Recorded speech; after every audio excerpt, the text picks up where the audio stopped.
Takže zdravím všetkých, dnes vám ukážem, ako získať 40 € od Tatra banky zadarmo. Čiže ak máš nad 15 rokov, toto video si musíš pozrieť. Takže v linku v bio na mojom účte tuto na YouTube máš tento link, na ktorý keď klikneš, tak ťa to dá na túto stránku.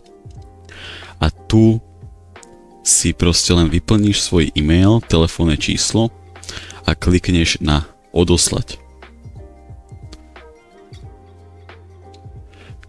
Mal by ti prísť kód na telefónne číslo, ktorý využiješ pri registrácii v aplikácii Tatra banka.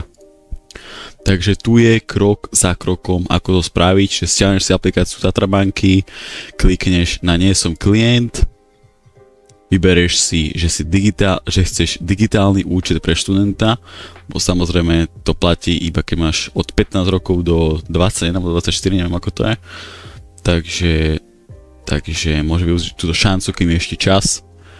A tak, čiže vybereš si digitálny účet pre študenta.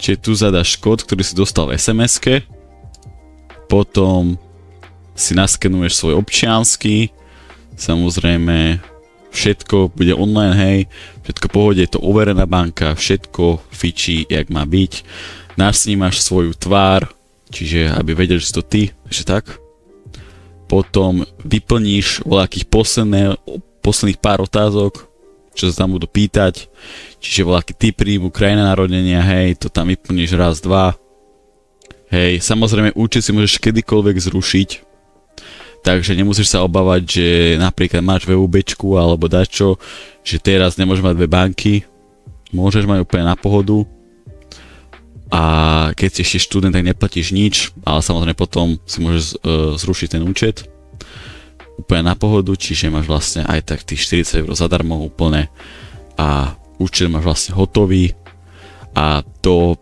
3 alebo do týždňa maximálne, ale väčšinou to chodí do dňa, ti má prísť 40 € a hotovo proste.